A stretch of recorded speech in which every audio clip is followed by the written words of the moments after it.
Pisya, ma'am. Ikaw ang bulaklak kumukulay sa paligid natin. Bakit ka to, ma'am? Ha?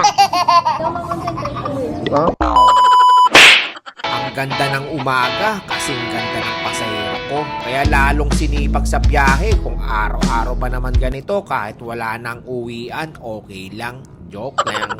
Shout out sa nag-iisang princess ng buhay ko. Syempre, joke lang yun. Ikaw pa rin ang bulaklak ng buhay ko. Alam ko mapapanood mo na naman tong content ko, kaya smile ka muna dyan bago mo tapusin ang video. Wala pa naman akong dalang susi ng pinto. Balik tayo sa kwentuhan mga tropa. Napakaliwalas ng paligid. Hindi maulan, hindi masyadong mainit dahil sa malamig na simoy ng hangin. Dahil wala akong pasok sa primary work ko, biyahe muna ako ngayon habang pinagpapatuloy ko ang paghahanap sa kapatid kong may kapansanan at hanggang ngayon ay nawawala pa rin.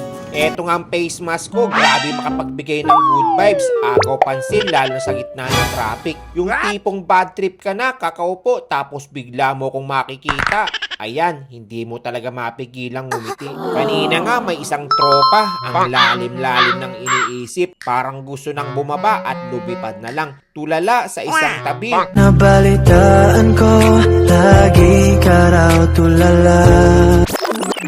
Patingin-tingin sa akin, bigla na lang tumawa mag-isa, akala ko nababaliw na. Humirit pa ng flying kiss, pinagbigyan ko na, mahirap na, baka ako pang mangusuan. Sa kanan ko naman, may tropa tayong rider na nakilala yata ko. Pinagkalat ba naman vlogger daw ako? Kaya pisbam muna tayo tropa, salamat sa suporta. Si ate naman sa una, patay mali siya lang, problemado yata sa love life niya. Pero sa huli, ngumiti rin, may pa-heart-heart pa at sabay papula ng labi gamit ang mga dila niya. Pakiramdam ko tuloy, parang napakasarap ko ah.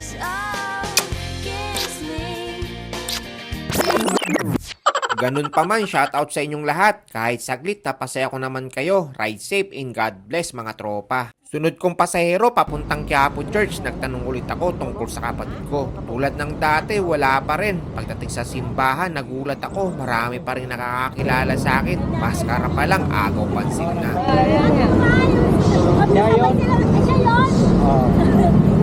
Sa paligid ng simbahan, maraming nanlilimos. Isa-isa ko silang pinagmamasdan, baka isa sa kanila ang kapatid ko. Pagkatapos naming magkwentuhan, gumaan ang pakiramdam ko kahit hirap sila sa buhay, napangiti ko sila. Sa isang sandaling tawa at ngiti, kahit papaano napahinga ang bigat ng buhay. Meron din akong gustong i-share sa inyo mga tropa, isang Bible verse sa Kawikaan chapter 17 verse 22.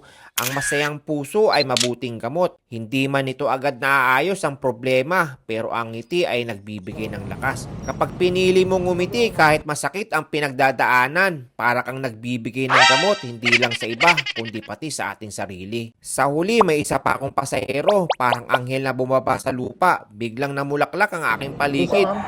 Ikaw ang bulaklak kumukulay sa paligid natin.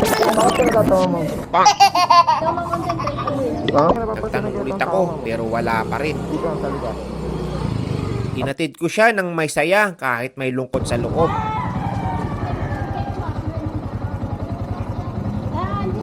Ano, ma'am?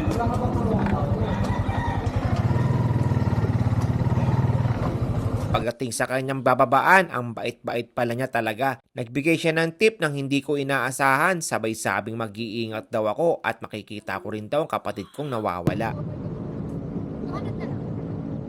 Sa likod ng maskara ko may ngiti, sa likod ng ngiting yun may lungkot, pero sa likod ng lahat may pag-asa at pananampalataya. Kaya mga tropa, kung makita nyo akong nakamaskara at bigla kayong napangiti, huwag kayong mag-alala, libre lang yun, hindi ako clown, instrumento lang ng good vibes. At kung hindi ko pa rin makita at mahanap ang kapatid ko ngayon, okay lang, hindi naman nagmamadali ang Diyos, baka na-traffic lang din siya. Hanggang sa susunod na biyahe mga tropa, umiti lang, baka yan na pala ang milagro mo ngayon.